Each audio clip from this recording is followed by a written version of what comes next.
let's talk about then something else. So we have the announcement because early next week we'll have the actual allocation draw, right? So meaning with semifinal 1, semifinal 2, we will decide which country performs in what semi. And it's not just completely random. There are 6 pots that the EBU uses where they're going to draw half of for each pot into one semi and then the other one to the second semi. And the reason for that is to minimize, you cannot eliminate it, but minimize any friendly political diaspora voting, all of that. So the 6 pots that are going to be used have been made public by the EBU, and there have been a few changes, but nothing like outrageously different, but it's something to point out. Zach, do you have any thoughts while I'm bringing up maybe something here on the screen?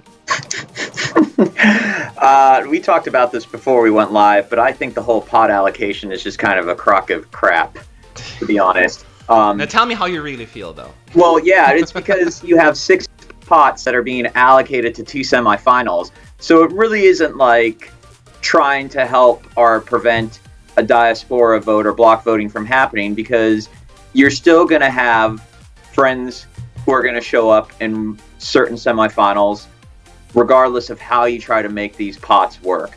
So Sweden is always going to have either a Norway or a Finland or a Denmark or an Iceland to help them out, and I don't really think it's going to make much of a change. I know people are up in arms about, ooh, Ireland's got moving around, and I kind of liken Ireland to like when you're planning a wedding and you have tables that only fit 6 people and you're trying to get groups of friends together, and then you have these sort of leftover countries and you just sort of put them in wherever they fit. And I feel like Ireland maybe is that country that was just sort of placed somewhere, and we're putting so much focus about where Ireland has moved to when it's probably just a leftover that was kind of placed wherever it made sense, and we're probably reading into too much of why they were placed in that certain pot. Yeah. And I think it's really not going, ooh, how'd you do that? I'm that good. Yeah, so I don't know. You know, what sense is it going to be to have pot 2 when pot 2 could be placed with, you know, with somewhere else? And you know what? I should take this back, because the idea is that they're going to take pot 2, for example, and split them into each semi, right? Mm-hmm. So yeah, maybe there will be some mixtures, but I just think you're still going to have friends and yes. But you cannot eliminate it completely. I guess I understand. That's what I'm saying. You minimize it, though. 2 examples. Imagine pot 1, which is, I guess, can we call it the Balkan pot or the ex-Yugoslavian pot, whatever you want to call it. If all these 6 countries end up in semi-1, that gives them a big boost. Now, only up to 3 of them will be in one semi, right? The other 3 will be in the other one. And so even if they will all give each other 12 points, that'll not be enough to just push you through to the semi. So I understand what you're saying. However, I do think these pots are incredibly important to minimize it. In my book, I wish you could completely eliminate it, but we live in the real world. And one example I want to use is Russia last year. Russia's song sucked last year. I mean, we all can agree on that, right? But beyond that... Even she said that. Yes, even she said that. Like, my song kind of is bad. But what I'm trying to say is Russia would have qualified. First of all, they were 11th in the televote, so almost again, right? But they only had one of the countries with them, Armenia, Azerbaijan, Belarus. They were all in the first semifinal. Only Ukraine was in the second, and Ukraine has some issues with Russia right now anyway, so the juries won't give them any points. So there were no true friends for Russia except Latvia, which happens to be in a different pot anyway. So they didn't get any points from their buddies, and that was enough for them to not qualify. Now, if Russia would have been in the first semifinal, and instead of, let's say, I don't know, Armenia, they could have easily qualified or something like that, because they would have had more support. So I do see a lot of value I don't know about that. You what? I could, I mean, they probably wouldn't have because of the juries, but the point is the televoters, and the political voting happens everywhere in the juries and televote, or the diaspora, right? But it is way more obvious in the televote than in the juries. You know, I think what we're coming down to agree, maybe we agree to disagree, but I think what we can both agree upon is that there's no system in place that's going to be perfect. And I think what the EBU is trying to do is trying to find something that works as best as possible. And maybe the debate is more, is this the best option available? And if not, what is the solution? And I am just not sure if we have it yet. No, not yet. I don't know how they would. I don't think necessarily the pots will fix that. It really comes down to a stricter system with the televote, where they can minimize political diaspora voting, a more oversight with the juries to eliminate certain aspects. Where one person's vote is worth as much as a fifth of the televoting. Yeah, but that's just how juries work. You cannot have the same amount of jury members. You can increase the numbers. But I was just more talking about call out. Sorry, I'm just really bitter this morning, I guess. I know, you are like crabby Abby here. No, I'm kidding. My point is Armenia and Azerbaijan, an example, because they're the most extreme when it comes to their ranking, because all 5 jury members put Azerbaijan in last place and vice versa, right? Regardless of the song. This is where like the EBU or someone who's in the room, the official person, say, you can't do that every single year. That is just not reasonable. So that is what I'm talking about. And it's just one of the fixes. But one of the things that I think stood out the most, Pot 4.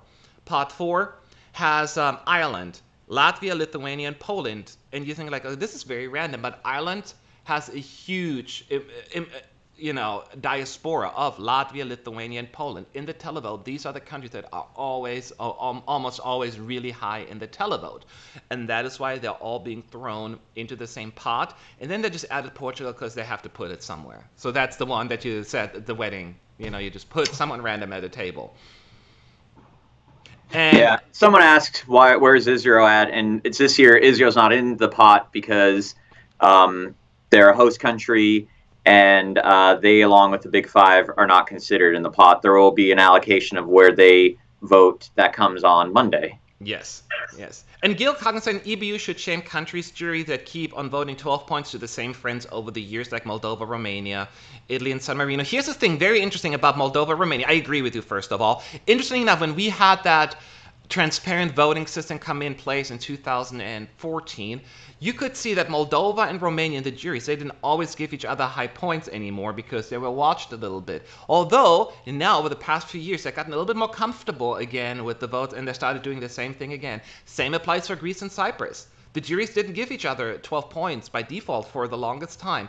Now they kind of went back to that a few years ago. So it seems people got a little bit more comfortable with this whole jury, and it needs to be called out. Absolutely. Well, Fuego was fire, and the Greek song was in Greek, which may have been of interest to the Cyprus jurors. Well, that one, but what is it, love? And the Greek one didn't even get the 12 points.